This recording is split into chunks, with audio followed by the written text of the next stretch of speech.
تحسوا كده ان انا بحب اصعبها على نفسي، انا بنسى الكلام وهو قصادي. اكيد انا مش جايه النهارده افرجكم عن الفيديوهات بتاعتي وبس، اكيد النهارده هنطلع بمعلومه. الموضوع يبان ضحك بس صدقني هو مجهود. انا مريم دسوقي وده فيديو جديد، وما تنساش انك تثبت وجودك بلايك وكومنت وكمان اشتراك. اللي يعرفني دايما عارف ان انا مستحيل افتح فيديو ليا كده اهو واتفرج عليه واشوف انا عملت فيه ايه. يعني انا بمجرد ما انا منتجت الحاجه كده اهو خلاص انا كده اتفرجت عليها فبتنزل، مستحيل بقى ارجع واتفرج عليها تاني. لغايه كده ما كنت في يوم التكريم بتاعي في الكليه من كام يوم كده او من اسبوع تقريبا، وكنت بصور الفلوج ليكم، فجت صاحبتي قالت لي واحنا واقفين في مكان كده، المكان ده انا اصلا كنت اتصورت فيه من 3 سنين فيديو ليا، وكان يعتبر اول فيديو ليا قصاد كاميرا.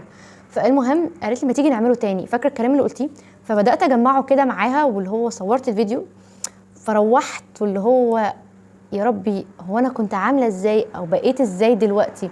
حسيت ان انا عندي فضول قوي اصورني كده دلوقتي وانا بشوف نفسي من 3 سنين وانا بعمل الفيديو ده، ومن كام يوم بقى لما عملت الفيديو ده تاني كان شكلي ازاي وكان تعاملي ازاي، ردة فعلي كده عن نفسي دلوقتي ايه اللي اتغير فيها وايه اللي حصل.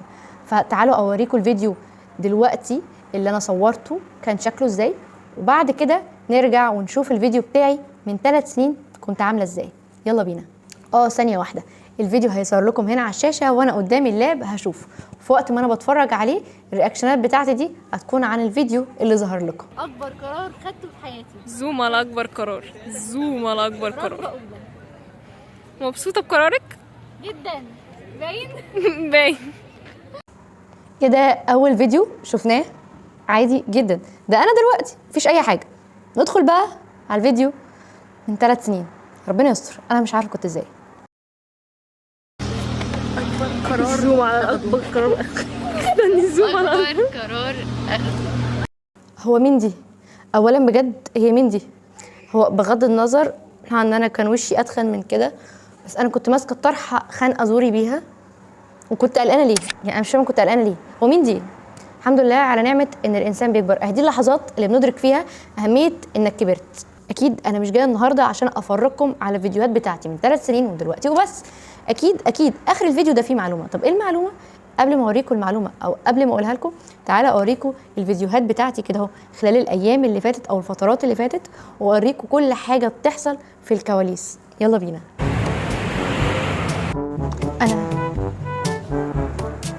انا مريم دسوقي، اللي ما يعرفنيش ما تنساش الاشتراك. اشوفكم في فيديو جديد وموجود. حبيبي نخلص في تصوير ومواعيد بتضيع.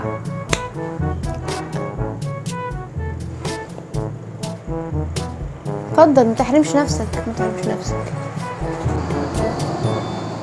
شفنا الكارثه، شفنا اللي بيحصل في الكواليس.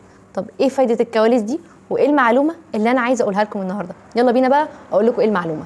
عارفين ايه المشترك ما بين مريم من 3 سنين ومريم دلوقتي ومريم اللي شفتوها في الكواليس دي؟ الاصرار.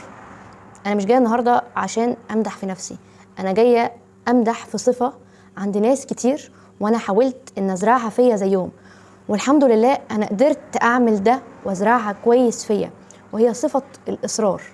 انا فضلت دايما بتعامل مع كل خطوه باخدها ان انا مصره انجح فيها، مصره اوصل لنتيجه ترضيني وتحسسني ان انا فعلا ناجحه. اصرارك دايما انك تطور من نفسك، وانك دايما تبقى عاوز تشوف نفسك كده احسن وافضل من اي حد.